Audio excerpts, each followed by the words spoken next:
मनुष्य एक बुद्धिजीवी प्राणी है।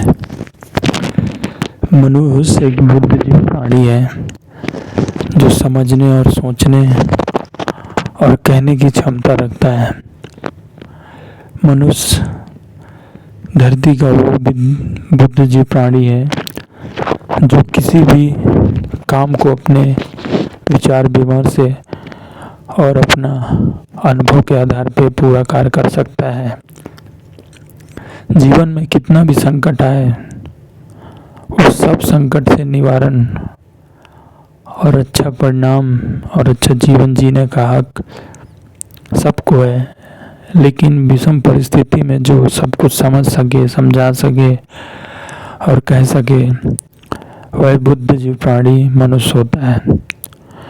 मनुष्य दूसरे जीव को समझ सकता है और उसका दर्द और पीड़ा समझ सकता है। इंसान को ही नहीं, समस्त धरती का चराचर जैसे जीव जंतु एवं हर एक क्षेत्र से जुड़ा हुआ वस्तु या विचार या इंसान किसी भी चीज को समझ सकता है। मनुष्य के अंदर भौतिक शक्ति के साथ साथ विचारक शक्ति होता है जो हर एक क्षेत्र को हर एक समय पूर्ण रूप से कार्य कर सकता है। मनुष्य बुद्धिजीवी प्राणी के साथ साथ एक समझदार और नैतिकता इंसानियत वाला जीव भी कहा जाता है। इनके बिना जीवन का कोई भी पर्व या कोई भी संदर्भ पूरा नहीं है। मनुष्य संसार का वो समस्त प्राणी से समझदार और बहुत शक्तिशाली और बहुत बुद्धिजीवी होता है। जीवन में अच्छा बुरा सबको समझने वाला और सबको कहने वाला प्राणी ही मनुष्य होता है। जीवन में हर तरह के विचार, हर तरह के विमर्श या किसी भी परिस्थिति में जीवन को उद्भव और अच्छा फील कराने का जो इंसानियत है वो मनुष्य के पास है। मनुष्य एक दूसरे को दुख दर्द तकलीफ समझ सकता है और खुद का दर्द तकलीफ समझा सकता है। मनुष्य जीवन का वो प्राकृतिक और शक्तिशाली जीव होता है, प्राणी होता है जो सबकी कदर और कल्पना कर सकता है। बुद्धिजीवी प्राणी होने के साथ साथ बहुत ही नेक और समझदार होता है। बुद्धिजीवी इंसानियत और हर एक चीज में और हर एक क्षेत्र में एक नया कुछ करने का जिगर और कुछ पाने की कोशिश सिर्फ बुद्धिजीवी प्राणी में होता है, जो मनुष्य में होता है। मनुष्य को यूं ही नहीं बुद्धिजीवी कहा जाता है क्योंकि बुद्धि विकास का मस्तिष्क होता है, मन विचारक होता है जो सबको समझ सकता है, समझा सकता है।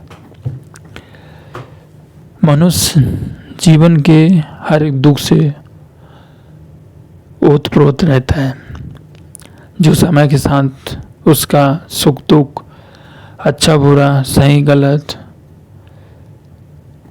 सफलता उसको मिलता रहता है। लेकिन सबको समझ के और सबको समझा के चलने के लिए सिर्फ मनुष्य के अंदर ही होता है। मनुष्य बुद्धिजीवी ही नहीं, समझ धरती लोक का सबसे समझदार प्राणी भी कहा जाता है, जो इंसानियत का मिसाल पेश करता है। सबका सुख और दुख का चिंतन करने का सिर्फ एक ही नाम है, जो मनुष्य के अंदर वो जिज्ञासा और जानने की क्षमता होती है। जीवन के हर एक दुख में, हर एक सुख में और हर एक समय सही निर्णय लेने का अधिकार और समझने का विचार सिर्फ मनुष्य के अंदर होता है। मनुष्य संसार के हर एक कार्य में निपुण और सगुण भाव रखता है। जीवन में कितना भी कठिन और कितना भी क्यों ना असफलता सामने आ जाए, लेकिन सबको समझदारी से और जीवन में सफल होने का दायित्व और आधार है तो सिर्फ मनुष्य है। मनुष्य के जीवन में सब कुछ का ज्ञान होता है। धूप, छाँव, सुख दुख, अच्छा बुरा, गलत सही, हानि लाभ, माया मोह, समझदारी न समझ, सब चीज मनुष्य के अंदर समाया होता है। लेकिन सब कुछ अंदर अनुभव करके जो औरों का भला करे, औरों के लिए सोचे और औरों के लिए काम ना करे, वो सिर्फ मनुष्य स्वभाव में होता है।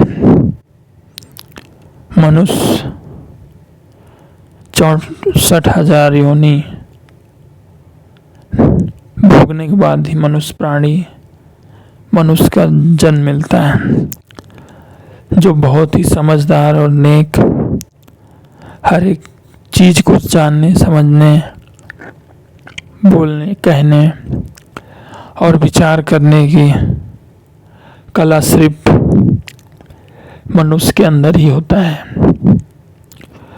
और जीवों में ये सार्थकता नहीं होती है, लेकिन सबको जीवन के अस्तित्व और सबको कुछ करने का अधिकार मनुष्यता में होता है। मनुष्य धरती का समझदार प्राणी होता है और सबसे प्रबल, शक्तिशाली और बुद्धिजीव होता है। जीवन के संकटों में और दुखों को सामना करने का शक्ति सिर्फ मनुष्य के अंदर ही होता है। मनुष्य वर्तमान, भविष्य और भविष्य के साथ वर्तमान और प्रेजेंट का भी ध्यान देता है। जीवन को सही आकार और जीवन में उन्नति का सार अगर कोई कर सकता है तो वो मनुष्य है। मनुष्य को समझना, समझाना, ये सब उसकी वैकल्पिक अर्थ है। मनुष्य के अंदर समस्त शक्ति का वास होता है, जो अपने सोच से सब कुछ हासिल कर सकता है, क्योंकि सोचने की ही शक्ति उससे सबसे बड़ी शक्ति होती है मनुष्य का। मनुष्य कार्य अपने सोच और विचार से ही करता है, जो जीवन की हर संकट में, हर एक विषम परिस्थिति में उसके सोच और मनुष्य के विचार से ही सब कुछ बदलता है।